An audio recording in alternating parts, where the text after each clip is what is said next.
सिद्धारूढयतीश्वरं शिष्यप्रशिष्यरूपेण बोधकं गुरुमाश्रये यदङ्घ्रिकमलद्वन्द्वं तापत्रयनिवारणं शान्तेकपदं देवं सिद्धारूढमहं भजे सिद्धारूढमहं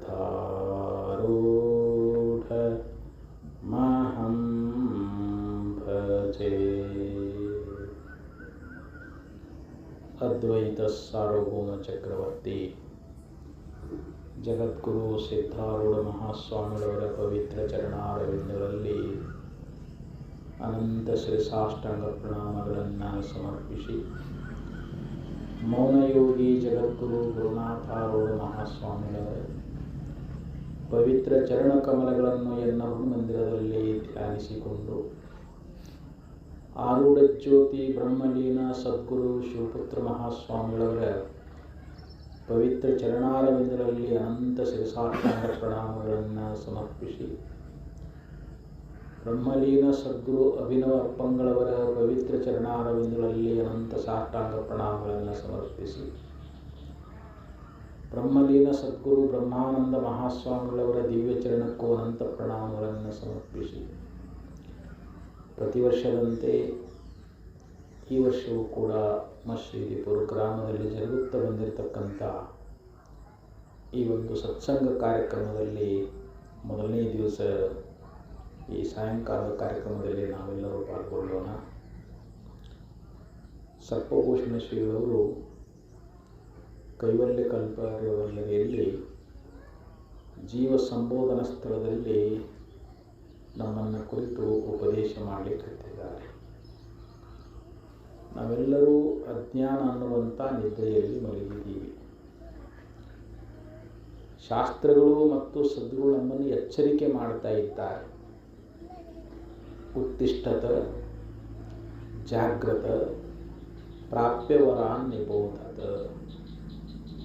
ಶ್ರುತಿ ಭಗವತಿ ನಮಗೆ ಅಪ್ಪಣೆ ಕೊಡಿಸ್ತಾ ಇದ್ದಾಳೆ. ನೋಡಪ್ಪ, ಉತ್ತಿಷ್ಠತ ಎದ್ದೇಳು, ಜಾಗ್ರತ ಎಚ್ಚರ ಆಗುವಂತ, ಪ್ರಾಪ್ಯವರಾನ್ ನಿಬೋಧತ ಯೋಗ್ಯವಾಗಿರ್ತಕ್ಕಂಥ ಸದ್ಗುರುವನ್ನು ಹೊಂದಿ ನಿನ್ನ ಸ್ವರೂಪದ ಜ್ಞಾನವನ್ನು ಮಾಡಿಕೋ ಅಂಥೇಳಿ ನಮಗೆ ಶ್ರುತಿ ಅಪ್ಪಣೆ ಕೊಡಿಸ್ತಾ ಇದ್ದಾರೆ. ಅಂದರೆ ನಾವು ಅನಾದಿ ಕಾಲದಿಂದ ಈ ಅಜ್ಞಾನದೊಳಗೆ ನಾವೆಲ್ಲ ಮಲಗಿದ್ದೀವಿ ಅಂತ. ನಾವು ಎಚ್ಚರದೀವಿ ಅಂತ ನೀವು ಅನ್ಬೋದಿವ. ಇದು ನಿಜವಾದ ಎಚ್ಚರಿಕೆಯಲ್ಲ.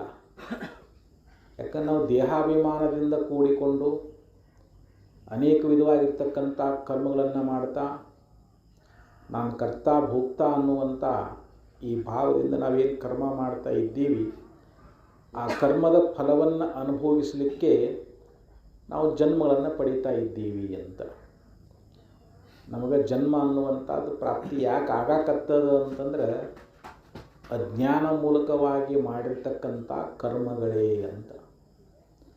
ಯಾಕಂದರೆ ಕರ್ಮದ ಫಲ ಅನುಭವ ಮಾಡಬೇಕು ಅಂದರೆ ಮತ್ತೆ ದೇಹಧಾರಣ ಮಾಡಬೇಕಲ್ಲ.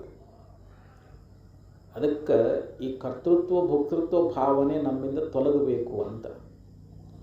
ನಮಗೆ ಸ್ವರೂಪದ ಎಚ್ಚರಿಕೆಯಾದಾಗ ನಾನು ಬ್ರಹ್ಮ ಅಧೀನಿ, ನಾ ಪ್ರತ್ಯೇಗಾತ್ಮ ಅಧೀನಿ ಅನ್ನುವಂಥ ಯಥಾರ್ಥ ಜ್ಞಾನ ಆದಾಗ ಮಾತ್ರ ಸರ್ವ ಕರ್ಮಗಳ ನಾಶ ಅನ್ನುವಂಥದ್ದು ಆಗ್ತದೆ ಅಂತ ನಮಗೆ ಶಾಸ್ತ್ರ ಉಪದೇಶ ಮಾಡ್ತಾ ಇದ್ದ. ಜಾಗರ್ತಿಕೋವಾ ಸದಸದ್ವಿವೇಕ ಅಂತ. ಇಲ್ಲಿ ನಿಜವಾಗಿ ಎಚ್ಚರ ಇದ್ದವನು ಯಾರು ಪ್ರಶ್ನೆ ಮಾಡ್ತಾರೆ ಆಚಾರ್ಯರು. ಜಾಗರ್ತಿಕೋವಾ, ಇಲ್ಲಿ ಎಚ್ಚರ ಆದವ್ರು ಯಾರಪ್ಪ? ಸದಸದ್ವಿವೇಕಿ ಅಂತ ಹೇಳಿದರು. ಯಾವುದು ಸತ್ತದ, ಯಾವುದು ಅಸತ್ತದ. ಸತ್ತಂದ್ರೇನು? ಮೂರೂ ಕಾಲದಲ್ಲಿ ಇದ್ದದ್ದು ಸತ್ತ ಅಂತ ಹೇಳಿಸ್ಕೊಳ್ತದೆ. ಯಾವುದು ತೋರಿ ಅಡಗುತ್ತದಲ್ಲ ಅದು ಅಸತ್ ಅಂತ ಹೇಳಿಸ್ಕೊಳ್ತದೆ. ಸತ್ ಅಸತ್ತುಗಳ ಒಂದು ವಿಂಗಡಿಸಿ ತಿಳ್ಕೊಳ್ಳುವಂಥ ಒಂದು ವಿಚಾರ ನಮ್ಮಲ್ಲಿ ಇರಬೇಕಂತ. ನಾವು ವಿಂಗಡಿಸಿ ತಿಳ್ಕೊಳ್ಬೇಕು, ಸತ್ತನ್ನು ಅಸತ್ತನ್ನು ಬೇರ್ಪಡಿಸಿ ತಿಳ್ಕೊಳ್ಬೇಕು. ಇದಕ್ಕನ ವಿವೇಕ ಅಂತ ಕರೀತಾ ಇದ್ದಾರೆ. ಇದು ನಿತ್ಯ, ಇದು ಅನಿತ್ಯ ಎಂಬುವುದನ್ನು ಅರಿಯದೆ ಅಂತ ನಮಗೆ ನಿಜಗುಣಶೀಲರು ಜ್ಞಾನಸ್ಥಳದಲ್ಲಿ ಹೇಳ್ಕೊಂಡು ಬಂದರು. ಇದು ನಿತ್ಯ. ನಿತ್ಯ ಯಾವುದು? ಬ್ರಹ್ಮ ಅಥವಾ ಆತ್ಮ. ಆತ್ಮವಸ್ತು ನಿತ್ಯ. ಇದು ಅನಿತ್ಯ. ಈ ದೇಹಾದಿ ಪ್ರಪಂಚ ಇದು ಅನಿತ್ಯ, ಇದು ಅನಾತ್ಮದ, ಇದು ಜಡ. ಆದ್ದರಿಂದ ಇದು ಮಿಥ್ಯ. ಇಲ್ಲಿ ಸತ್ಯ ಯಾವುದು, ಮಿಥ್ಯ ಯಾವುದು, ನಿತ್ಯ ಯಾವುದು, ಅನಿತ್ಯ ಯಾವುದು, ಆತ್ಮ ಯಾವುದು, ಅನಾತ್ಮ ಯಾವುದು, ಇವುಗಳನ್ನು ವಿಂಗಡಿಸಿ ತಿಳ್ಕೊಂಡವನೇ ಇಲ್ಲಿ ನಿಜವಾದ ವಿವೇಕಿ ಅಂತ ಹೇಳಿಸಿಕೊಳ್ತಾ ಇದ್ದ. ಅದಕ್ಕೆ ಪೂರ್ವ ಪದ್ಯದಲ್ಲಿ ಏನು ಹೇಳಿದರು? ಬರಿಯ ಭ್ರಮೆಯಳು ಬಿದ್ದು ಕೆಡಬೇಡ ಬೆಲೆ ಮನುಜ.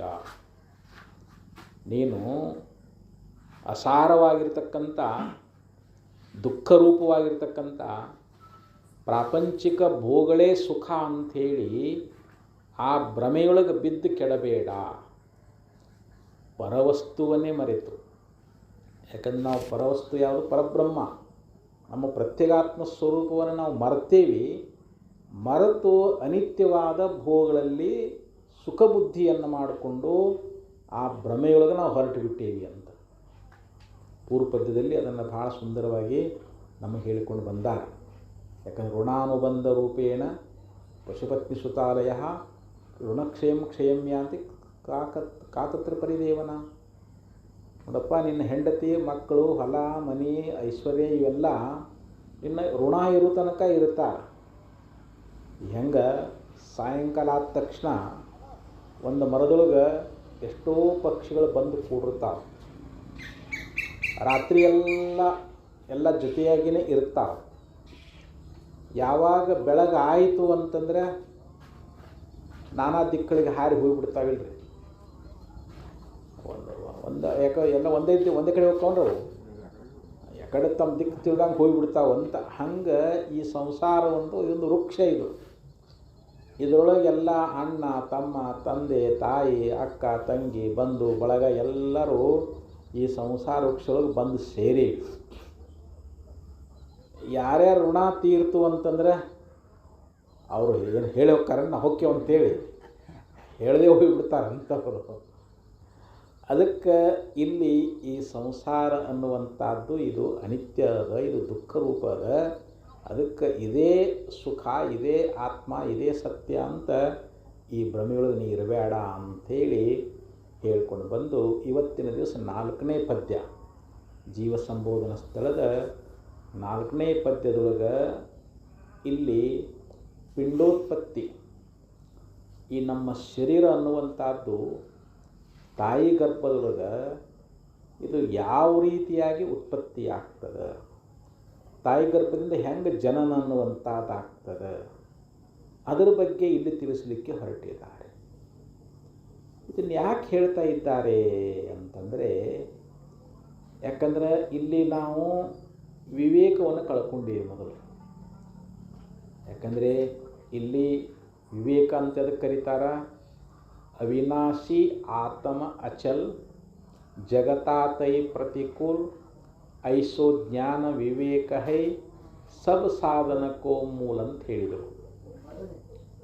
ಇಲ್ಲಿ ಆತ್ಮ ಹೇಗಿದ್ದಾನೆ? ಅವಿನಾಶಿ. ಅಂದರೆ ಅವನಿಗೆ ನಾಶ ಅನ್ನುವಂಥದ್ದಿಲ್ಲ. ಆತ್ಮನಿಗೆ ನಾಶ ಅನ್ನುವಂಥದ್ದು ಅದೇನು ಅಂತಂದರೆ ಇಲ್ಲ.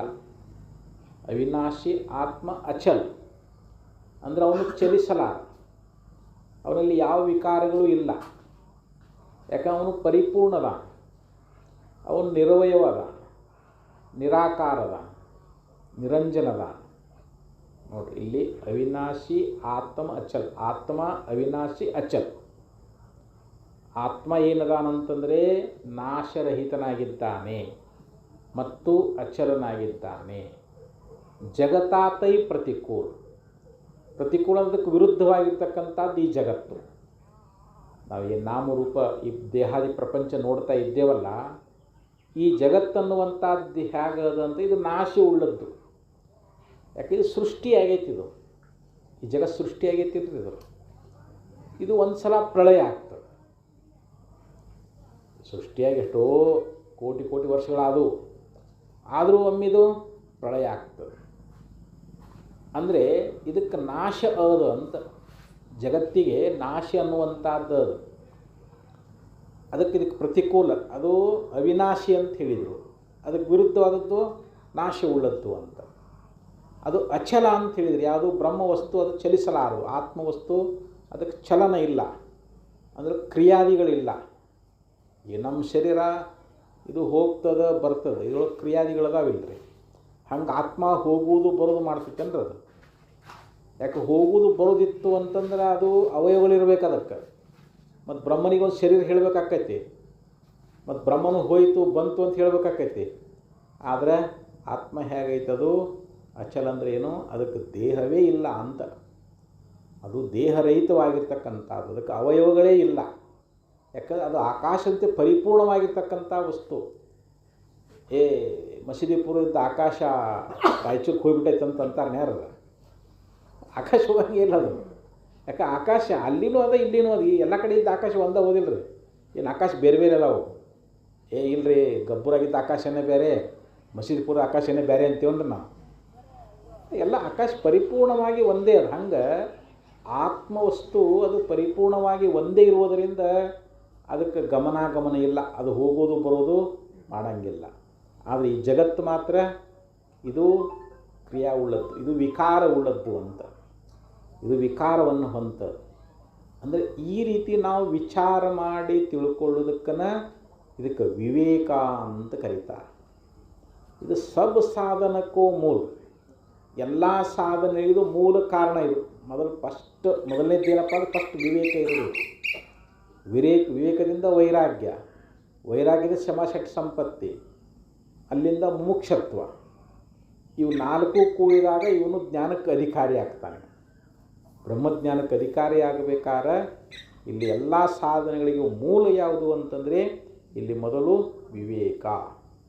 ವಿವೇಕ ಎಲ್ಲರಿಗೂ ಬರ್ತದೇನು ಅಂತಂದ್ರೆ ಇಲ್ಲ. ಬಳಿಕ ಭವದಳು ಸುಕೃತವನೇಕ ಫಲಿಸಲು ಪುರುಷಂಗಬಹುದು ವಿವೇಕ ಅಂತ ಹೇಳ್ತಾರೆ. ಅನಂತ ಜನ್ಮಗಳಲ್ಲಿ ಮಾಡಿರ್ತಕ್ಕಂಥ ನಿಷ್ಕಾಮ ಪುಣ್ಯ ಯಾರಿಗದ ಅವರಿಗೆ ವಿವೇಕ ಅನ್ನುವಂಥದ್ದು ಉತ್ಪತ್ತಿ ಆಗ್ತದೆ. ಅದಕ್ಕೆ ಇಲ್ಲಿ ಪಿಂಡೋತ್ಪತ್ತಿಯ ಒಂದು ವಿಚಾರವನ್ನು ಹೇಳಿ ಕಾರಣ ಏನು ಅಂತ ಇಲ್ಲಿ ವಿವೇಕವನ್ನು ಬೋಧ ಮಾಡಬೇಕಾಗಿದೆ. ಅದಕ್ಕಂತ ಅವರು ಸೂತ್ರ ರೂಪದಲ್ಲಿ ಹೇಳ್ತಾರೆ ಪಲ್ಲವಿಯೊಳಗೆ.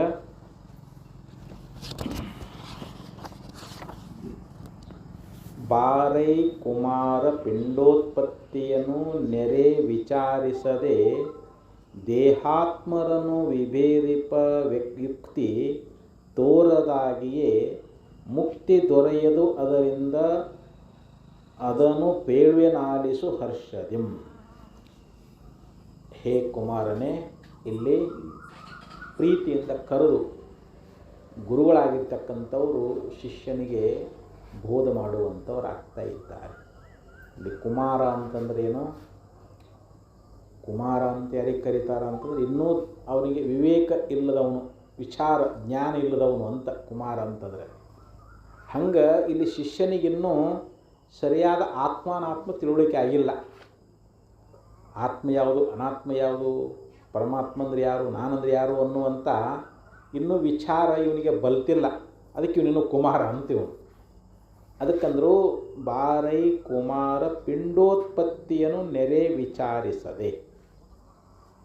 ನೆರೆ ಅಂದರೆ ಚೆನ್ನಾಗಿ ವಿಚಾರ ಮಾಡದೆ. ಯಾವುದನ್ನು? ಪಿಂಡೋತ್ಪತ್ತಿ. ನಮ್ಮ ಶರೀರ ಅನ್ನುವಂಥದ್ದು ಇದು ಯಾವ ರೀತಿಯಾಗಿ ತಾಯಿ ಗರ್ಭದಲ್ಲಿ ರಚನೆ ಆಗ್ಯದ, ಇದು ಯಾವ ರೀತಿ ಉತ್ಪತ್ತಿ ಆಗ್ತದೆ ಈ ಶರೀರ ಅನ್ನುವಂಥದ್ದು, ಇದನ್ನು ನಾವು ವಿಚಾರ ಮಾಡದೆ, ನಾವು ಇದನ್ನು ವಿಚಾರ ಮಾಡಲಿಲ್ಲ ಅಂತಂದರೆ ದೇಹಾತ್ಮರನು ವಿಭೇದಿಪ ಯುಕ್ತಿ ತೋರದಾಗಿ. ಇಲ್ಲಿ ಒಂದು ದೇಹ ಅಂತದ, ಇನ್ನೊಂದು ಆತ್ಮ ಅಂತದ. ನೋಡಲಿ, ದೇಹ ಆತ್ಮ ಇವರಲ್ಲಿ ತಾವ್ಯಾತ್ಮ ಅಧ್ಯಾಸ ಆಗ್ಬಿಟ್ಟೈತೆ ನಮಗೆ. ಉದಾಹರಣೆಯನ್ನು ತಪ್ತಾಯ ಪಿಂಡದಂತೆ ಅಂತ ಉದಾಹರಣೆ ಕೊಡ್ತಾರೆ. ಕಂಬಾರನ ಮನೆಯೊಳಗೆ ಒಂದಿಷ್ಟು ಕೊಡ್ಲಿ ಆಗಲಿ, ಕುರ್ಚಿ ಆಗಲಿ, ಇನ್ನೂ ಕಬ್ಬಿಣ ಸಾಮಾನು ಮಾಡಬೇಕಾಗಿತ್ತು ಅಂತಂದರೆ ಅವನು ಕಬ್ಬಿಣವನ್ನು ಚೆನ್ನಾಗಿ ಕಾಯಿಸ್ತಾನದ, ನಿಗಿ ಆಗುವಂಗೆ ಕಾಯಿಸ್ತಾನದ. ಅದು ಕೆಂಪಗಾಗಿರ್ತೈತೆ ನೋಡೋದು. ಆ ಕಂಬಾರನ ತಿದಿಯೊಳಗೆ ಅಲ್ಲಿ ಹೋದ್ರೆ ಅವನು ಆ ಕಂಬಾರ ಶಾಲೆಯೊಳಗೆ ಹೋಗಿಬಿಟ್ರೆ ಅವನು ಸಾಮಾನು ಮಾಡ್ಬೇಕಾದ್ರೆ ಮೊದಲೆಲ್ಲ ಚೆನ್ನಾಗಿ ಕಾಯಿಸ್ತಾನೆ. ಯಾಕಂದ್ರೆ ಕಾಯಿಸಿದಾಗ ಅದು ಬಡದ್ರೆ ನಾವು ಹೆಂಗೆ ಬಡಿತೀವಿ ಹಂಗೆ ಅದು ನಾವು ಬೇಕಾದ ಸಾಮಾನು ಮಾಡ್ಕೊಳಕ್ಕೆ ಬರ್ತೈತೆ ಅಂತದು. ಅದು ಹಿಗ್ಬೇಕಲ್ರಿ, ಅದು ಬೇಸ್ ಕಾಯ್ಬೇಕು ಚೆನ್ನಾಗಿ. ಈಗ ತಪ್ತಾಯ ಪಿಂಡ ಅಂತ ಕರೀತಾರೆ, ಕಾದ ಕಬ್ಬಿಣದ ಗಟ್ಟಿ ಅಂತ. ಈಗ ನಾವು ಏನಂತೀವಿ, ಯಾವರಾದರೂ ಸಣ್ಣ ಹುಡುಗರು ಆ ಕಬ್ಬಿಣ ಕಾಯಿಸದಲ್ಲಿ ಹೋದ್ರೆ ನಾವೇನಂತೀವಿ, ಆ ಕಬ್ಬಿಣ ಸುಡ್ತದದು, ಅದನ್ನು ಮುಟ್ಟಕ್ಕೆ ಹೋಗಬೇಡ, ಅಲ್ಲಿ ಹತ್ರ ಹೋಗಬೇಡ ಅಂತ ಹೇಳ್ತೀವಿ. ಅಲ್ಲಿ ಏನಂದೇವು ನಾವು, ಕಬ್ಬಿಣ ಸುಡ್ತದ ಅಂತ ಹೇಳಿದ್ದೀವಿ. ಸುಡುವ ಧರ್ಮ ಕಬ್ಬಿಣಕ್ಕಿದ್ರೆ ಎಲ್ಲ ಕಬ್ಬಿಣ ಸುಡಬೇಕಾಗಿತ್ತು. ಸುಡ್ತಾವನ್ರಿಗೆ ಅವು. ಸುಡು ಧರ್ಮ ಎದ್ರದ್ದು, ಬೆಂಕಿದು. ಎಲ್ಲಿ ಆರೋಪ ಮಾಡೀವಿ, ಕಬ್ಬಿಣದ ಆರೋಪ ಮಾಡಿ. ನೋಡಿ, ಸುಡುವ ಧರ್ಮ ಬೆಂಕಿ ಸುಡ್ತದ ಅನ್ನಂಗಿಲ್ಲ, ಕಬ್ಬಿಣ ಸುಡ್ತದ ಅಂತ ಹೇಳ್ತೀವಿ. ಸುಡುವ ಧರ್ಮ ಬೆಂಕಿದಾದ್ರೂ ಕೂಡ ನಾವು ತಿಳ್ಕೊಳ್ಳೋದೇನು, ಕಬ್ಬಿಣ ಸುಡ್ತದ. ಮತ್ತು ಒಂದು ಆ ಬೆಂಕಿ ನೋಡಿ ಹೆಂಗೆ ಗೋಲದ, ಚೌಕದ. ಯಾಕಂದ್ರೆ ಕಬ್ಬಿಣಕ್ಕೆ ಯಾವ ಆಕಾರ ಇರ್ತದೆ, ಆ ಬೆಂಕಿನ ಹಂಗೆ ಕಾದಾಗ ಮತ್ತು ಅದು ಬೆಂಕಿ ಹೆಂಗೆ ಕಾಣ್ತಿರ್ತಿಲ್ಲ ಅದು. ನೋಡಪ್ಪ ಅದು ಬೆಂಕಿ ನಾವೇನಂತೀವಿ, ಅದು ಚೌಕದು. ಅಂದರೆ ಆ ಕಬ್ಬಿಣದ ಆಕಾರ. ಈಗ ನಾವು ಎಲ್ಲಿ ಆರೋಪ ಮಾಡೀವಿ ಅದನ್ನೀಗ, ಬೆಂಕಿಯೊಳಗೆ ಆರೋಪ ಮಾಡೀವಿ. ಬೆಂಕಿಗೆ ಆಕಾರ ಇಲ್ಲ, ಕಬ್ಬಿಣಕ್ಕೆ ಆಕಾರ ಅದು. ಆದರೆ ನಾವೇನು ತಿಳ್ಕೊತೀವಿ ಅಲ್ಲಿ, ಓಹೋ ಅದು ಬೆಂಕಿ ಗೋಲದ, ಚೌಕದ, ಉದ್ದದ, ಸಣ್ಣದದ, ಏನೋ ಅದು ಅಲ್ಲಿ ಆರೋಪ ಮಾಡಿ ಹೇಳ್ತೀವಿ ಇಲ್ರಿ. ಅಂದರೆ ಕಬ್ಬಿಣದ ಧರ್ಮವನ್ನು ಬೆಂಕಿಯಲ್ಲಿ, ಬೆಂಕಿಯ ಧರ್ಮವನ್ನು ಕಬ್ಬಿಣದಲ್ಲಿ, ಇದಕ್ಕೆ ತಾವ್ಯಾತ್ಮ ಅಧ್ಯಾಸ ಅಂತ ಕರೀತಾರೆ. ಹಾಗೆ ಇಲ್ಲಿ ದೇಹದ ಧರ್ಮವನ್ನು ಆತ್ಮನಲ್ಲಿ, ಆತ್ಮದ ಧರ್ಮವನ್ನು ದೇಹದಲ್ಲಿ. ಇವು ತಪ್ತಾಯ ಪಿಂಡದಂತೆ ನಾವು ಆರೋಪ ಮಾಡಿ ಅಧ್ಯಾಸ ಮಾಡ್ಕೊಂಡೀವಿ. ಅಧ್ಯಾಸ ಅಂದ್ರೇನು, ಅತಸ್ಮಿನ್ ತದ್ಬುದ್ಧಿ ಅಧ್ಯಾಸ ಅಂತ ಕರೀತಾರೆ. ಅದು ಅಲ್ಲದರಲ್ಲಿ ಅದು ಅನ್ನುವಂಥ ಬುದ್ಧಿಗೆ ಅಧ್ಯಾಸ ಅಂತ ಕರೆದರು. ಈಗ ಮಬ್ಬುಗತ್ತಲೆ ಇದೇ ಟೈಮ್ ಅಂತ ತಿಳ್ಕೊಡ್ರಿ. ನೀವು ಹೊಲದಾಗಿಂದ ಎತ್ಕೊಂಡು ಹುಡ್ಕೊಂಡು ಬರ್ತೀರಿ. ಎತ್ತು ಕಟ್ಟು ಹಕ್ಕಿಯೊಳಗೆ ಒಂದು ಹಾವು ಕಾಣ್ತೈತಿ ನಿಮಗೆ. ಅಯ್ಯೋ ಇಲ್ಲಿ ಹಾವು ಐತಿ ಅಂತ ಹೇಳ್ತೀವಿ. ಯಾಕೆ ಮಬ್ಬುಗತ್ತಲೆ ಇರ್ತೈತಿ ನೋಡಿ, ಪೂರ್ಣ ಕತ್ತಲೆ ಇರೋಂಗಿಲ್ಲ. ಪೂರ್ಣ ಕತ್ತಲೆ ಇದ್ರೂ ಕಾಣಂಗಿಲ್ಲ. ಪೂರ ಬೆಳಕಿದ್ರೂ ಅಲ್ಲಿ ಸರ್ಪ ಅಂತ ಭ್ರಾಂತಿ ಆಗಂಗಿಲ್ಲ ನಮಗೆ. ಅದು ಅಂಕ ಡೊಂಕ ಬಿದ್ದೈತಿ. ಯಾವುದು ಹಗ್ಗ. ನಾವೇನಂತೀವಿ ಅದಕ್ಕೆ, ಓ ಹಾವು ಅಂತ. ಇದ್ದದ್ದು ಹಗ್ಗ, ತಿಳ್ಕೊಂಡಿದ್ದು ಹಾವು. ಅಂದರೆ ಅದು ಅಲ್ಲದರಲ್ಲಿ. ಹಗ್ಗ ಹಾವೇನೋ ಅಲ್ಲ. ಆದರೆ ಹಾವನ್ನು ತಿಳ್ಕೊಳ್ತೇವಲ್ಲ, ಇದಕ್ಕೇ ಅಧ್ಯಾಸ ಅಂತ ಕರೀತಾರೆ. ಅದು ಅಲ್ಲದರಲ್ಲಿ ಅದು ಅನ್ನುವಂಥ ಬುದ್ಧಿಗೆ ಅಧ್ಯಾಸ ಅಂತ ಕರೆದರು. ಹಂಗೆ ದೇಹ ಆತ್ಮ ಏನೋ ಅಲ್ಲ. ದೇಹವನ್ನು ಆತ್ಮ ತಾನು ಅಂತ ತಿಳ್ಕೊಂಡದ್ದು ಇದೋ ಒಂದು ದೊಡ್ಡ ಅಧ್ಯಾಸ ಅಂತಿದ್ರು. ಈ ಅಧ್ಯಾಸದ ನಿವೃತ್ತಿ ನಮಗಾಗಬೇಕು ಅಂತಂದರೆ ದೇಹ ಮತ್ತು ಆತ್ಮರನ್ನು ಬೇರ್ಪಡಿಸ್ಬೇಕೀಗ ನಾವು. ದೇಹ ಮತ್ತು ಆತ್ಮರನ್ನು ಬೇರ್ಪಡಿಸ್ಬೇಕು. ಅದಕ್ಕೆ ಜ್ಞಾನಕ್ಕೆ ಲಕ್ಷಣವನ್ನು ಹೇಳುವಾಗ ನಿಜಗುಣ ಶ್ರೀಗಳವರು ಶ್ರವಣಾದಿಗಳೇ ಬೀಜವು, ಆತ್ಮ ಅಹಂಕೃತಿಗಳ ವಿವರಣದ ರೂಪು, ಮರಳಿ ಸಂಸ್ಕೃತಿಯ ಸಾಕ್ಷಿತ್ವವೇ ಕಾರ್ಯವುದೆಂದು ಬಲ್ಲವರು ಭಾವಿಸಿದರಿಗೆ ನಿಜವೆಂದು ಅಂತ ಜ್ಞಾನಸ್ಥಳದಲ್ಲಿ ಒಂದು ನುಡಿಯೊಳಗೆ ಹೇಳ್ಕೊಂಡು ಬರ್ತಾ ಇದ್ದ. ಜ್ಞಾನ ಹೆಂಗೆ ಆಕೈತಿ? ನಮಗೆ ಜ್ಞಾನ ಇಟ್ಬಿಟ್ರೆ ಜ್ಞಾನ ಇಲ್ಲ ಅನ್ನಂಗಿಲ್ಲ. ಅದು ನಮಗಿರೋದು ಅಜ್ಞಾನನ. ಅದು ಈ ಲೌಕಿಕ ವ್ಯವಹಾರ ಜ್ಞಾನ, ಅದು ಅಜ್ಞಾನದೊಳಗೆ ಸೇರ್ಪಡೆ ಆಕೈತೆ. ನಿಜವಾದ ಜ್ಞಾನ ಸಂಗಿಲ್ಲ. ಅದು ನಿಜವಾದ ಜ್ಞಾನ ಯಾವುದು? ಅಭೇದ ದರ್ಶನಂ ಜ್ಞಾನಂ ಅಂತ ಹೇಳ್ತಾರೆ. ಜೀವ ಬ್ರಹ್ಮರ ಏಕತ್ವ ಜ್ಞಾನವೇ ಜ್ಞಾನ ಅಂತ. ಅದಕ್ಕೆ ಇಲ್ಲಂದ್ರೆ ಅವರು ಇಲ್ಲೇನದ ಅಂತಂದರೆ ಇಲ್ಲಿ ಅಜ್ಞಾನ ಅನ್ನುವಂಥ ಅಂದರೆ ಇಲ್ಲಿ ಜೀವ ಮತ್ತು ಈ ದೇಹ, ಇಲ್ಲಿ ಆತ್ಮ ಅಥವಾ ದೇಹ ಅಂದುಕೊಡ್ರಿ, ಇವುಗಳಲ್ಲಿ ಏನು ತಾದಾತ್ಮ್ಯ ಅನ್ನುವಂಥದ್ದೇ ನಮಗೆ ಆಗೈತಲ್ಲ, ಅದನ್ನು ನಾವು ಇಲ್ಲಿ ಹೆಂಗೆ ವಿಂಗಡಿಸಿ ತಿಳ್ಕೊಳ್ಬೇಕು.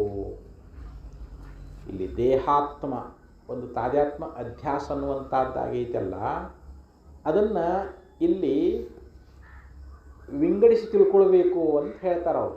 ಎದರಿಂದ? ಇದು ವಿವೇಕದಿಂದ, ವಿವೇಕ ಮೂಲಕವಾಗಿ ಈ ದೇಹ ಆತ್ಮರನ್ನು ವಿಂಗಡಿಸಿ ತಿಳ್ಕೊಳ್ಳುವುದನ್ನೇ ಇಲ್ಲಿ ವಿವೇಕ. ಈಗ ನಮಗೆ ಮುಕ್ತಿ ಆಗಬೇಕು. ಮುಕ್ತಿ ಅಂತಂದ್ರೇನು? ನಿತ್ಯ ಸುಖ, ಜನ್ಮ ಮರಣ ರಾಹಿತ್ಯವಾಗಿರ್ತಕ್ಕಂಥ ಅಮರತ್ವ ಅನ್ನುವಂಥದ್ದು ನಮಗೆ ಪ್ರಾಪ್ತಿಯಾಗಬೇಕಾಗಿತ್ತು ಅಂತಂದರೆ ಇಲ್ಲಿ ಮೊದಲು ನಾವು ದೇಹ ಆತ್ಮರನ್ನು ವಿಭೇದಿಸ ಯುಕ್ತಿ ತೋರರಾಗಿಯೇ ಇಲ್ಲಿ ನಾವು ಒಂದು ಯುಕ್ತಿಯ ಮೂಲಕವಾಗಿ ದೇಹ ಮತ್ತು ಆತ್ಮ ಇವರನ್ನು ನಾವು ವಿಭಾಗ ಮಾಡಿ ತಿಳ್ಕೊಳ್ಳಲಾರ್ದ, ಅದನ್ನು ವಿವೇಕದಿಂದ ತಿಳ್ಕೊಳ್ಳಾರದೆ ನಮಗೆ ಮುಕ್ತಿ ಆಗ್ತದೇನೋ, ನಮಗೆ ಮೋಕ್ಷ ಪ್ರಾಪ್ತಿ ಆಗ್ತದೇನೋ ಅಂತಂದರೆ ನಮಗಾಗಂಗಿಲ್ಲ ಅಂತ. ನಮ್ಮ ಮುಕ್ತಿ ಆಗಬೇಕು ಅಂತಂದರೆ ಇಲ್ಲಿ ನಾವು ವಿಂಗಡಿಸಿ ತಿಳ್ಕೊಳ್ಬೇಕು. ಯಾವುದನ್ನು?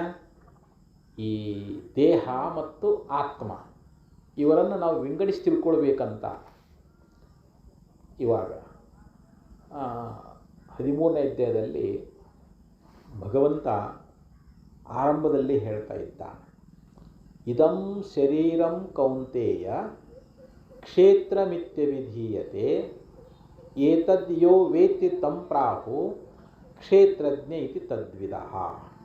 ನೋಡ್ರಿ, ಈ ಶರೀರಕ್ಕೆ ಕ್ಷೇತ್ರ ಅಂತ ಕರ್ಕೊಂಡು ಬರ್ತಾರೆ ಭಗವಂತ. ಏನು ಈ ಶರೀರಕ್ಕೆ ಕ್ಷೇತ್ರ ಅಂತ ಕರ್ಕೊಂಡು ಬಂದ. ಈ ಶರೀರದೊಳಗೊಬ್ಬವದಾನ, ಅವನಿಗೆ ಕ್ಷೇತ್ರಜ್ಞ ಅಂತ ಕರೀತಾರೆ. ಅಂದರೆ ಈ ಶರೀರದೊಳಗಿದ್ದುಕೊಂಡು ಯಾವನು ಈ ಶರೀರವನ್ನು ಅರಿತಾನಲ್ಲ, ಈಗ ನಮ್ಮ ಶರೀರ ದಪ್ಪಾದದ್ದು, ತೆಳ್ಳಗಾದದ್ದು, ನಾವು ಉದ್ದಿದ್ದದ್ದು, ಗಿಡ್ಡಿದ್ದದ್ದು, ನಾವು ಕೆಂಪಗಿದ್ದದ್ದು, ಬೆಳ್ಳಗಿದ್ದದ್ದು, ಇದನ್ನು ತಿಳಿಯುವಂಥವನೊಬ್ಬದಾನ. ಯಾವನು ಈ ದೇಹದ ವಿಕಾರವನ್ನು ಅರಿತಾ ಇದ್ದಾನೆ, ದೇಹದ ಸೊಕ್ಕುವಿಕೆ ಸೊರಗುವಿಕೆ ಇವುಗಳನ್ನು ಅರಿತಕ್ಕಂಥವನೇ ಇಲ್ಲಿ ಕ್ಷೇತ್ರಜ್ಞ ಅಂತ ಕರೀತಾರೆ. ಶರೀರದೊಳಗಿದ್ದುಕೊಂಡು ಈ ಶರೀರವನ್ನು ಅರಿತಾನಂದ ಬಳಿಕ ಈ ಶರೀರಕ್ಕಿಂತವನು ಬ್ಯಾರೆ ಅದಾನ ಅಂತ ತಿಳ್ಕೊಳ್ಬೇಕು. ಶರೀರವೇ ತಾನಾಗಿದ್ದರೆ ಅರ್ಯಾಕೆ ಬರಂಗಿಲ್ಲ. ಶರೀರವೇ ತಾನಾಗಿದ್ರೆ ಅರ್ಯಾಕೆ ಬರಂಗಿಲ್ಲ. ಯಾಕಂದರೆ ಘಟಾದ್ರಷ್ಟ ಘಟಾತ್ ಭಿನ್ನ. ಈಗ ನಮ್ಮ ಎದುರುಗಡೆ ಒಂದು ಮಣ್ಣಿನ ಕೊಡ ಅದಂತ ತಿಳ್ಕೊಂಡಿಟ್ಟಾರ ಅದನ್ನು. ಈಗ ಅದನ್ನು ನಾವು ನೋಡಕತ್ತೀವಿ, ಅದು ನಮ್ಮ ಕಣ್ಣೆದುರಿಗೇ ಐತೆ. ಅದನ್ನು ನೋಡಿ ನಾವೇನಂತೀವಿ? ಅಯಂ ಘಟಃ, ಇದು ಕೊಡ ಅಂತ ಹೇಳ್ತೀವಿ. ಅಂದರೆ ಇದು ಕೊಡ ಅಂತ ಅನ್ಬೇಕಾದ್ರೆ ಆ ಕೊಡ ನಮ್ಮ ಕಣ್ಣಿಗೆ ಕಾಣಿಸಕತ್ತೈತಿಲ್ರಿ. ಅದು ಎಲ್ಲೋ ಇದ್ದು ಕೊಡದ್ಯ ನಮಗಾಗಂಗಿಲ್ಲ. ಈಗ ಮನೆ ಕೊಡ ಐತಿ, ಈಗ ಇಲ್ಲಿ ಅಯಂ ಘಟ ಅಂತೀವಂದ್ರೆ ನಾವಿಲ್ಲಿ ಅನ್ನಂಗಿಲ್ಲ. ಯಾಕೆ? ಪ್ರತ್ಯಕ್ಷ ಐತಿ ಈಗ ಅದು. ಅಂದರೆ ಇದು ಕೊಡ ಅಂತ ಅನ್ನಬೇಕಾದ್ರೆ ಆ ಕೊಡಕ್ಕಿಂತ ನಾವು ಬೇರೆ ಅದೇವೋ, ನಾವು ಕೊಡ ನಾವು ಆಗ್ಯವೋ? ಘಟಾದ್ರಷ್ಟ ಘಟಾತ್ ಭಿನ್ನ. ಕೊಡವನ್ನು ನೋಡ್ತಕ್ಕಂಥ ವ್ಯಕ್ತಿ ಆ ಕೊಡಕ್ಕೆ ಹೆಂಗೆ ಬೇರೆ ಅದಾನಲ್ಲ, ಹಂಗೆ ಈ ದೇಹವನ್ನು ನೋಡ್ತಕ್ಕಂಥ ಆತ್ಮ ಇದಕ್ಕೆ ಬೇರೆ ಅದಾನಂತ. ದೇಹದ್ರಷ್ಟ ದೇಹಾತ್ ಭಿನ್ನ. ದೇಹವನ್ನು ನೋಡ್ತಕ್ಕಂಥ ಯಾವ ಆತ್ಮ ಇಲ್ಲಿ ಜೀವಂತ ಅಂದ್ಕೊಟ್ಟತ್ತೋ ಅವ ಏನದಾನ? ದೇಹಕ್ಕಿಂತಲೂ ಬೇರೆಯೇ ಅದಾನ. ಆದ್ದರಿಂದ ಇಲ್ಲಿ ಕ್ಷೇತ್ರಜ್ಞನೇ ಬೇರೆ, ಕ್ಷೇತ್ರವೇ ಬೇರೆ. ಅದಕ್ಕೆ ಕ್ಷೇತ್ರಜ್ಞಂ ಚಾಪಿ ಮಾಂ ವಿದ್ಧಿ ಸರ್ವಕ್ಷೇತ್ರೇಷು ಭಾರತ ಕ್ಷೇತ್ರಜ್ಞ ಯೋರ್ಜ್ಞಾನಂ ಯತ್ತಜ್ಞಾನಂ ಮತಂ ಮಮ. ನೋಡಿ, ಭಗವಂತ ಹೇಳ್ತಾನೆ.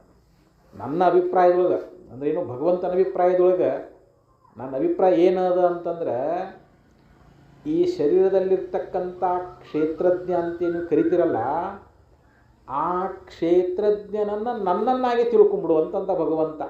ಇಲ್ಲಿ ಭಗವಂತ ಅಂದ್ರೆ ಯಾರು? ನಮ್ಮ ಶರೀರದೊಳಗೆ ಅದಾನವ. ನಮ್ಮ ಶರೀರದೊಳಗೆ ಇದ್ದುಕೊಂಡು ಈ ಶರೀರದ ಎಲ್ಲ ಕ್ರಿಯೆಗಳನ್ನು ಅರಿತಾ ಇದ್ದಾನೆ ನೋಡ್ರಿ. ಶರೀರ ನಾವು ನೋಡೋದನ್ನು ಅರಿತಾನ, ಕೇಳೋದನ್ನು ಅರಿತಾನ, ಇವೆಲ್ಲ ಶರೀರ ಹೋಗೋದು ಬರೋದು ಅರಿತಾನ, ಶರೀರ ಸ್ವರಗಿದ್ದು ಅರಿತಾನ. ಇಲ್ಲೇ ನಡೆಯುವಂಥ ಶರೀರದ ಏನು ವ್ಯಾಪಾರ ಅದಾವಲ್ಲ, ಇಂದ್ರಿಯ ಕ್ರಿಯೆಗಳಾಗಲಿ, ಇವು ದೇಹದ ಕ್ರಿಯೆಗಳಾಗಲಿ, ಇವೇ ನಡೀತಾವೋ ಇವೆಲ್ಲವನ್ನು ಅರಿತಕ್ಕಂಥವನು ಯಾರು ಅಂತಂದರೆ ಆತ್ಮ. ಆ ಆತ್ಮನೇ ನನ್ನನ್ನಾಗಿ ತಿಳ್ಕೊ ಅಂತಂದ. ನಾ ಬೇರೆ ಯಾರೂ ಅಲ್ಲ. ನಾ ಎಲ್ಲೋ ವೈಕುಂಠದಾಗದೀನಿ ಅಥವಾ ಎಲ್ಲೋ ಕಾಶಿಯಾಗದೀನಿ, ರಾಮೇಶ್ವರ ಎಲ್ಲೋ ಅದೀನಿ ಅಂತ ತಿಳ್ಕೊಳ್ಬೇಡ. ನಿನ್ನ ದೇಹದೊಳಗಿದ್ದುಕೊಂಡು ನಿನ್ನ ದೇಹ ಕರ್ಣಾದಿಗಳನ್ನೆಲ್ಲವನ್ನು ಸಾಕ್ಷಿಯಾಗಿ ಅರಿತಕ್ಕಂಥವನೇ ನಾನು ಅಂತ. ಅದಕ್ಕೆ ದೇಹೋ ದೇವಾಲಯ ಪ್ರೋಕ್ತ ಸಜೀವ ಕೇವಲ ಶಿವ ತ್ಯಜೇದ ಅಜ್ಞಾನ ನಿರ್ಮಾಲ್ಯಂ ಸೋಹಂ ಭಾವೇನ ಪೂಜೆಯೇ. ಅದಕ್ಕೆ ಉಪನಿಷತ್ತು ಹೇಳ್ತದೆ, ದೇಹವೇ ದೇವಾಲಯ. ಈ ಒಂದು ಈಶ್ವರ ದೇವಸ್ಥಾನದಂತ ತಿಳ್ಕೊಳ್ರಿ. ಒಳಗೆ ಈಶ್ವರ ಇದ್ರೆ ಅದು ದೇವಸ್ಥಾನ ಹೋದಿಲ್ಲ. ಮತ್ತು ಬರೀ ಗುಡಿ ಕಟ್ಟಿದ್ರೆ ಅದಕ್ಕೆ ದೇವ್ರು ಇರ್ತಾನಲ್ರಿ. ಗುಡಿ ಕಟ್ಟಿದಾಗ ಒಂದು ದೇವ್ರ ಪ್ರತಿಷ್ಠಾಪನೆ ಮಾಡ್ತೀವಿ ಹೋದಿಲ್ಲ ರೀ. ಇವಾಗ ಸಿದ್ಧಾಗುಡ ಗುಡಿ ಕಟ್ಟಿ ಸಿದ್ಧಾಗುಡ ಮೂರ್ತಿ ಸ್ಥಾಪನೆ ಮಾಡ್ತೀವಿ, ಈಶ್ವರ ಗುಡಿ ಕಟ್ಟಿ ಈಶ್ವರ ಪ್ರತಿಷ್ಠಾಪನೆ ಮಾಡ್ತೀವಿ. ಹಂಗೆ ಈ ದೇಹವೇ ಒಂದು ದೇವಾಲಯ. ಹೊರಗಿನ ದೇವಾಲಯ ಹೇಳಕ್ಕೆ ಹೋಲಿಲ್ಲ ಅವ್ರು. ಈ ದೇಹವೇ ದೇವಾಲಯ. ಈ ದೇಹದಲ್ಲಿರ್ತಕ್ಕಂಥ ಜೀವದನಲ್ಲ, ಅವನೇ ಈಶ್ವರ. ಅದು ದೃಷ್ಟಾಂತ ನಮಗೀಗ. ಹೊರಗಿನ ದೇವಾಲಯ ನಮಗೆ ಅನುಭವಕ್ಕೆ ಬರಬೇಕಲ್ಲ. ಇವಾಗ ಈಶ್ವರ ದೇವಾಲಯ ಅದಂತಂದ್ರೆ ಆ ದೇವಾಲಯದೊಳಗೆ ಹೆಂಗೆ ಈಶ್ವರ ಅದಾನಲ್ಲ, ಹಂಗೆ ಈ ನಮ್ಮ ಶರೀರ ಅನ್ನುವಂಥ ದೇವಾಲಯದೊಳಗೆ ಇಲ್ಲಿ ಜೀವರೂಪನಾಗಿರ್ತಕ್ಕಂಥವನೇ ಈಶ್ವರ. ನಾವು ಜೀವಂತೇನು ಕರೆಯಕತ್ತೇವಲ್ಲ, ಅವನೇ ಈಶ್ವರ ಅಂತ. ತ್ಯಜೇದ ಅಜ್ಞಾನ ನಿರ್ಮಾಲ್ಯಂ ಸೋಹಂ ಭಾವೇನ ಪೂಜೆಯೇತ್. ನೋಡಪ್ಪ, ನಿನ್ನ ಅಜ್ಞಾನ ಅನ್ನುವಂಥ ಮಾಲಿನ್ಯವನ್ನು ತೆಗೆದುಹಾಕು. ಆ ಶಿವನೇ ನಾನು ಅಂತ ಉಪಾಸನೆ ಮಾಡಂತ ಹೇಳಿದರು. ನೋಡಿ ಉಪನಿಷತ್ತು ಹೆಂಗೆ ಹೇಳ್ತಾ ಇದ್ದೀನಿ ನಮಗೆ. ಸೋಹಂ ಸಹ ಅಂದರೆ ಯಾರು? ಪರಮಾತ್ಮ. ಅಹಂ ಅಂದರೆ ನಾನು. ಆ ಪರಮಾತ್ಮನೇ ನಾನು ಅಂತ ಹಿಂಗೆ ಪೂಜೆ ಮಾಡು ಅಂತಂದ್ರೆ ಅವರು. ಆದರೆ ನಾವು ಪೂಜೆ ಮಾಡೋದೇ ಬೇರೆ. ಶಿವನೇ ಬೇರೆ, ನಾನೇ ಬೇರೆಪ್ಪ. ಶಿವ ಸರ್ವಜ್ಞ, ಅವನು ಸರ್ವಶಕ್ತ, ಅವನು ಸರ್ವಂತರ್ಯಾಮಿ, ನಾ ಕಿಂಚಿಜ್ಞಾನ ಸಂಸಾರಿ, ನಾ ಹೆಂಗೆ ಶಿವಾಕ್ಯವಂತೇಳಿ ನಾವು ಭೇದವನ್ನು ಇಟ್ಕೊಂಡು ಪೂಜೆ ಮಾಡ್ತೀವಿ. ಆದರೆ ಶ್ರುತಿ ಏನು ಹೇಳ್ತು? ಈ ದೇಹದಲ್ಲಿರ್ತಕ್ಕಂಥ ಜೀವಾತ್ಮ ಅವನು ಶಿವನೇ ಆಗಿದ್ದಾನ. ಆದ್ದರಿಂದ ಆ ಶಿವನೇ ನಾನು ಅಂಥೇಳಿ ಹಿಂಗೆ ಪೂಜಾ ಮಾಡು ಅಂಥೇಳಿ ಹಿಂಗೆ ನಮಗೆ ಶ್ರುತಿ ಉಪದೇಶ ಮಾಡುವಂಥದ್ದಾಗ್ತದೆ.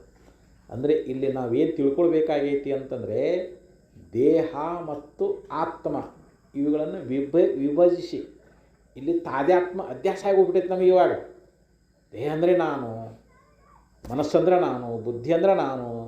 ಈ ದೇಹ, ಪ್ರಾಣ, ಮನಸ್ಸು, ಬುದ್ಧಿ, ಅಹಂಕಾರ ಇವುಗಳಲ್ಲಿ ನಾನು ನಾನು ನಾನು ಅಂತ ಇಲ್ಲಿ ತಾದ್ಯಾತ್ಮ ಆಗೈತಲ್ಲ, ಅದನ್ನು ವಿಂಗಡಿಸಿ ತಿಳ್ಕೊಳ್ಳಾರೆ ನಿಮಗೆ ಮುಕ್ತಿ ಆಗಂಗಿಲ್ಲ.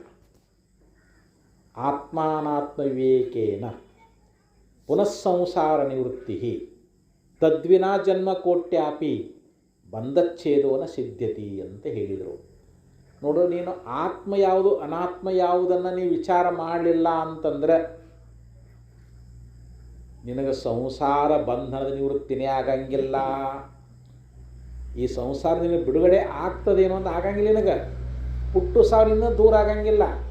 ನೀ ಮತ್ತೆ ಪುನರಪಿ ಜನ ಪುನರಪಿ ಮರಣ, ಮತ್ತೆ 84 ಲಕ್ಷ ಜೀವರಾಶಿಗಳಲ್ಲಿ ಪುನಃ ನೀ ತಿರುಗಬೇಕಾಗ್ತದೆ.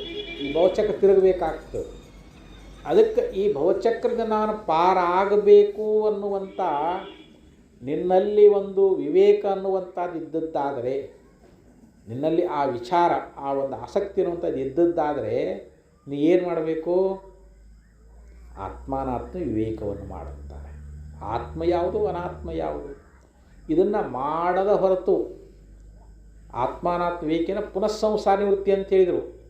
ಅಂದರೆ ಈ ಸಂಸಾರ ನಿವೃತ್ತಿ ಅಂದರೆ ಹುಟ್ಟು ಸಾವುಗಳನ್ನು ಕಳ್ಕೊಳ್ಬೇಕು. ಮತ್ತೆ ನಾಯಿ ತಾಯಿಗರ ಬದಲಿ ಹುಟ್ಟಿ ಬರಬಾರದು. ನನಗೆ ಇದೇ ಜನ್ಮ ಕೊನೆಯದಾಗಿ ಬಿಡಬೇಕು. ಇನ್ನು ಮತ್ತಿನ್ನು ಎಂದೆಂದೂ ನನಗೆ ಜನ್ಮಗಳೇ ಬರಬಾರ್ದು ಅಂತ ಇತ್ತು ಅಂತಂದರೆ ನೀ ಆತ್ಮಾನಾತ್ಮ ವಿವೇಕವನ್ನು ಮಾಡು. ತದ್ವಿನ ನೀ ಅದನ್ನು ಮಾಡ್ಕೊಳ್ಳಿಲ್ಲ ಅಂತ ತಿಳ್ಕೊ. ನೀನು ಆತ್ಮಾನಾತ್ಮ ವಿಚಾರವನ್ನು ಈ ಜನ್ಮದಲ್ಲಿ ಮಾಡಿಲ್ಲ ಅಂತಂದ್ರೆ ಜನ್ಮ ಕೋಟ್ಯಾಪಿ, ಇದು ಒಂದು ಜನ್ಮ ಅಲ್ಲ, ಇನ್ನು ಕೋಟಿ ಜನ್ಮ ಎತ್ತು ಬಾ ನೀನು. ಒಂದು ಕೋಟಿ ಜನ್ಮಗಳು ನೋಡು, 1,000,000 ಜನ್ಮಗಳು ಎತ್ತಿ ಬಂದ್ರೂ ಕೂಡ ನಿನಗೆ ಆತ್ಮಾನಾತ್ಮ ವಿವೇಕ ಆಗದ ಹೊರತು ನಿನಗೆ ಮುಕ್ತಿ ಆಗಂಗಿಲ್ಲ, ಜನ್ಮರ ನಿವೃತ್ತಿ ನಿನಗೆ ಆಗಂಗಿಲ್ಲ. ಜನ್ಮರು ಕಳ್ಕೊಂಡು ನೀ ಮುಕ್ತನಾಗಬೇಕಾಗಿತ್ತು ಅಂತಂದರೆ ಇಲ್ಲಿ ಮುಖ್ಯವಾಗಿ ಆತ್ಮಾನಾತ್ಮ ವಿಚಾರ ಅನ್ನುವಂಥದ್ದನ್ನು ನೀ ಮಾಡು ಅಂಥೇಳಿ ಅಲ್ಲಿ ಅಧ್ಯಾತ್ಮ ರಾಮಾಯಣದಲ್ಲಿ ಉಪದೇಶ ಮಾಡಿದಂತೆ ಇಲ್ಲಿ ಸರ್ಪಭೂಷಣಗಳು ಹೇಳ್ತಾ ಇದ್ದಾರೆ. ದೇಹಾತ್ಮರನ್ನು ವಿಧೇಪಿಪಯುಕ್ತಿ ತೋರದಾಗಿಯೇ ಮುಕ್ತಿ ದೊರೆಯದು. ನಿನಗೆ ಮುಕ್ತಿ ಅನ್ನುವಂಥ ದೊರೆಯಲಾರದು. ಈ ದೇಹ ಮತ್ತು ಆತ್ಮರನ್ನು ನೀವು ವಿಂಗಡಿಸಿ ತಿಳಿಯಲಾರದ ಹೊರತು ಇಲ್ಲಿ ದೇಹಕ್ಕಿಂತಲೂ ಆತ್ಮ ಬೇರೆ ಇದ್ದಾನೆ ಅನ್ನೋದನ್ನು ನೀನು ಯುಕ್ತಿಗಳಿಂದ, ಗುರುಗಳ ಉಪದೇಶದಿಂದ ಶ್ರುತಿಸಮ್ಮತವಾಗಿ ಅದನ್ನು ಸರಿಯಾಗಿ ವಿಚಾರ ಮಾಡಿ ತಿಳ್ಕೊಳ್ಳದ ಹೊರತು ನಿನಗೆ ಮುಕ್ತಿ ಅನ್ನುವಂಥದ್ದಾಗೋದಿಲ್ಲ. ಅದರಿಂದ ಅದನ್ನು ಪೇಳುವೆನು ಹರ್ಷದಿಂ, ಅತ್ಯಂತ ಹರ್ಷದಿಂದ ಆನಂದ ಹೇಳ್ತಾ ಇದ್ದೀನಿ ಅದನ್ನು ನಿನಗೆ. ಆ ದೇಹ ಮತ್ತು ಆತ್ಮರನ್ನು ವಿಭಜಿಸಿ ಅವು ವಿಭಾಗ ಮಾಡಿ ಇಲ್ಲಿ ಆತ್ಮ ಅಂದರೆ ಯಾವುದು, ಅನಾತ್ಮ ಅಂದರೆ ದೇಹ ಅಂದರೆ ಯಾವುದು, ಇದನ್ನು ಸರಿಯಾಗಿ ನಾನು ಅತ್ಯಂತ ಪ್ರೇಮಪೂರ್ವಕವಾಗಿ ಪ್ರೀತಿಯಿಂದ ಹರುಷದಿಂದ ನಾನು ನಿನಗೆ ಉಪದೇಶ ಮಾಡ್ತಾ ಇದ್ದೀನಿ.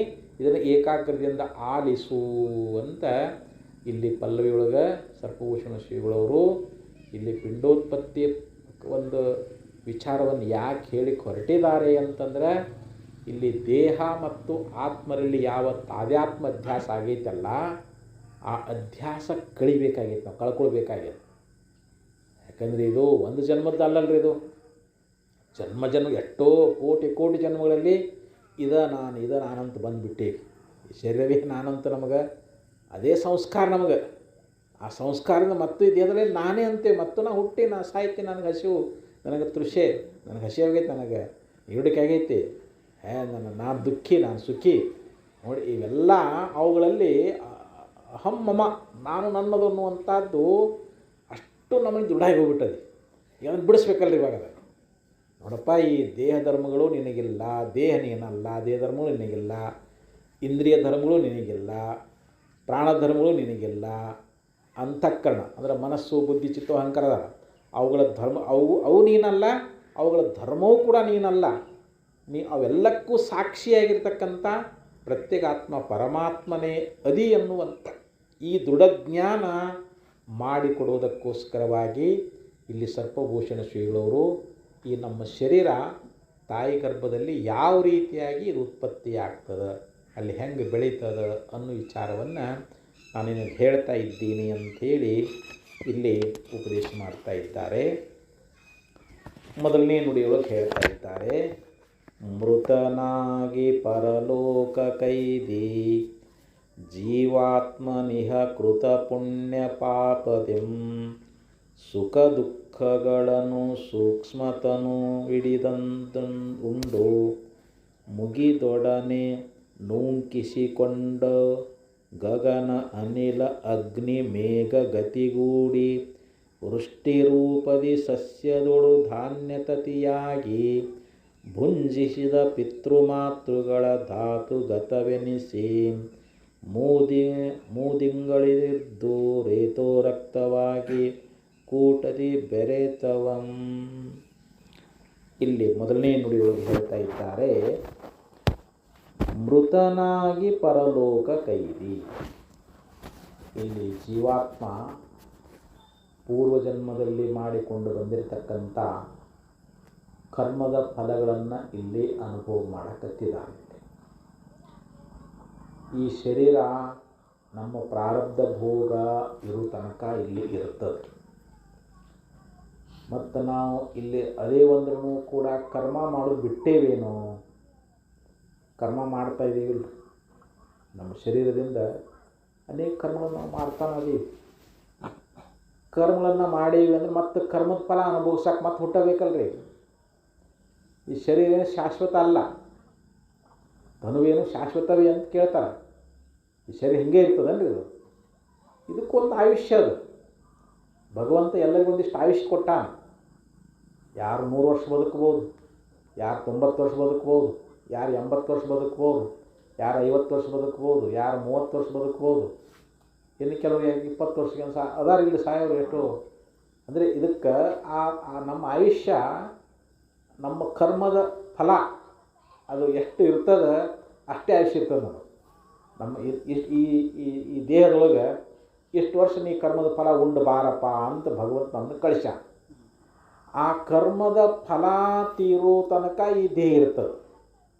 ಯಾವಾಗ ನಮಗೆ ಕಳಿಸಿರ್ತಕ್ಕಂಥ ಪ್ರಾರಬ್ಧ ಭೋಗ ಅದು ಕೊಟ್ಟು ಯಾವಾಗ ಆ ಪ್ರಾರಬ್ಧ ಭೋಗ ತೀರ್ತು ಅಂತಂದರೆ ಈ ಶರೀರ ಇಲ್ಲೇ ಬಿಡ್ತೀವಿ. ಶರೀರ ಸ್ಥೂಲ ಶರೀರ ಅಂತೂ ಇಲ್ಲೇ ಬಿದ್ದು ಹೋಗ್ತದೆ.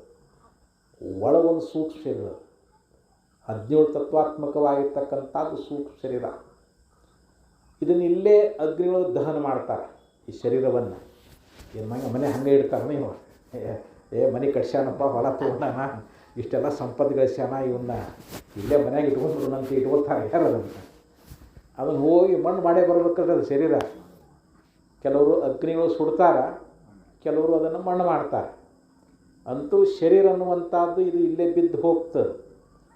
ಈ ಶರೀರವನ್ನು ಬಿಟ್ಟು ಒಳಗೊಂದು ಸೂಕ್ಷ್ಮ ಶರೀರ ಐತಲ್ಲ, ಅದು ನಮ್ಮ ಕಣ್ಣಿಗೆ ಕಾಣಂಗಿಲ್ಲ. ಆ ಸೂಕ್ಷ್ಮ ಶರೀರ ಅದನ್ನು ಕೈನ ಮುಟ್ಟಕ್ಕೆ ಬರೋಂಗಿಲ್ಲ.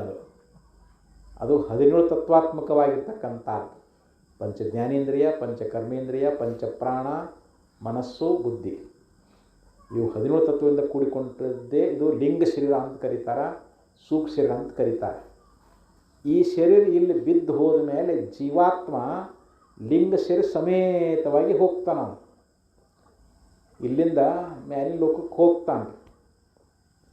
ಮೃತನಾಗಿ ಪರಲೋಕ ಕೈದಿ ಜೀವಾತ್ಮನು ಇಹ ಕೃತ ಪುಣ್ಯ ಪಾಪದಿಂ ಸುಖ ದುಃಖಗಳನ್ನು ಸೂಕ್ಷ್ಮತನು ಹಿಡಿದು ಉಂಡು.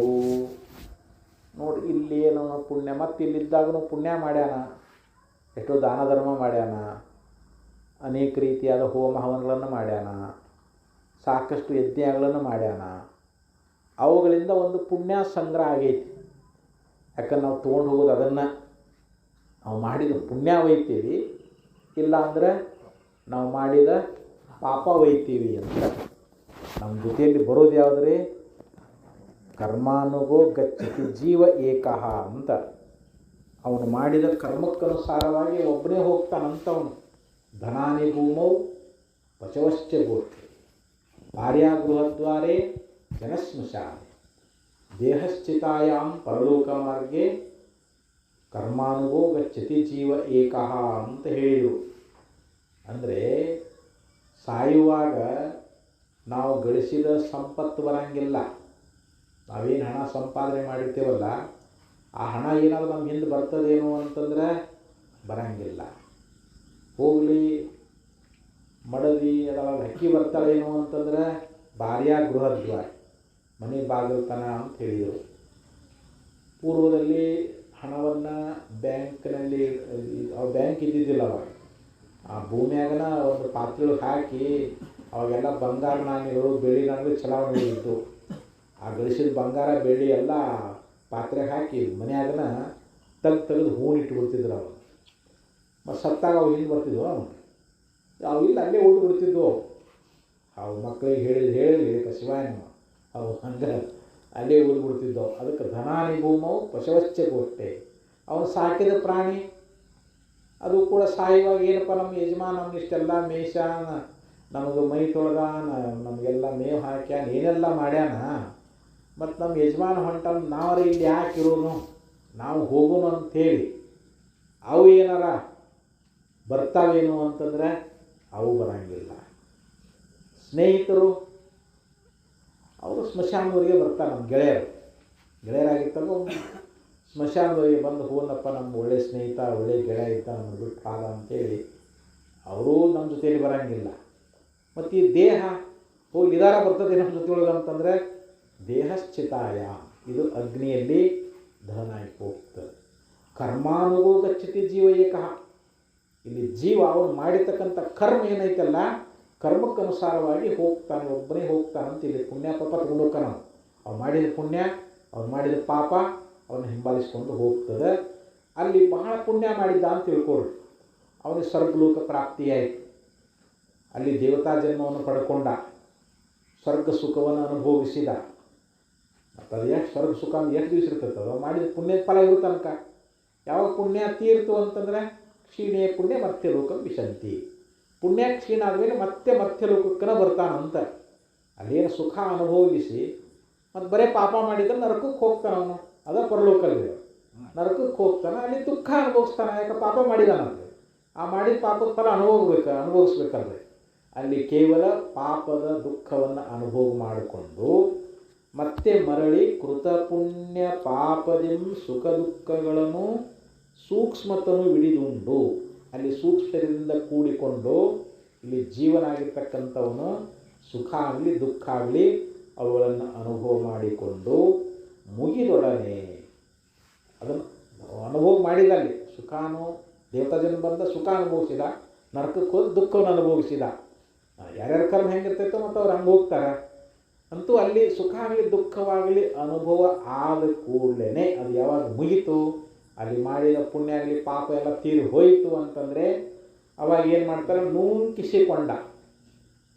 ಅಲ್ಲಿ ಏನಪ್ಪ ದೇವೇಂದ್ರನ ಸ್ಥಾನದೊಳಗೆ ಸ್ವರ್ಗಲೋಕಕ್ಕೆ ಬಂದೀನಿ, ಏನು ಸುಖ ಇದು, ಇದನ್ನು ಬಿಟ್ಟು ಹೋಗೋದಿಲ್ಲ ಅಂತಂದರೆ ಅವ್ರು ಕೇಳ್ತಾರೆ. ದೇವತೆಗಳು ಎಡಗಾಲಿ ಒದ್ದು ಕಳಿಸ್ಬಿಡ್ತಾರೆ, ಹೋಗಿ ನಿನ್ನ ಪುಣ್ಯ ಮುಗಿದೋಗೈತಿ, ನೀ ಮತ್ತೆ ಈ ಭೋಗ ಸುಖ ಬೇಕು, ಮತ್ತೆ ಹೋಗಿ ನನಗೆ ಯಜ್ಞ ಯಾಗ ಮಾಡು, ಪುಣ್ಯ ಮಾಡಿ ಮತ್ತೆ ಬೇಕಾದ್ರೆ ಬಾ ಅಂಥೇಳಿ ಅವ್ನು ನುಗ್ಗಿಸ್ಬಿಡ್ತಾರಂತ. ಅವನು ನುಗ್ಗಿಸಿಕೊಂಡು ಅಂತಂದ್ರೆ ಏನು, ಅಲ್ಲಿಂದ ಯಾವಾಗ ಒದ್ದು ಕಳಿಸ್ಬಿಟ್ರು ಅಂತಂದರೆ ಎಲ್ಲಿಗೆ ಬರ್ತಾನಪ್ಪ ಅಂತಂದರೆ ಗಗನ ಆಕಾಶಮಂಡಲಕ್ಕೆ ಬರ್ತಾನೆ. ಆಕಾಶದಲ್ಲಿ ಬಂದು ಅಲ್ಲಿಂದ ವಾಯುಮಂಡಲಕ್ಕೆ ಬರ್ತಾನೆ, ವಾಯುರೂಪವನ್ನು ಧಾರಣ ಮಾಡ್ತಾನೆ. ಆಮೇಲೆ ಅನಿಲ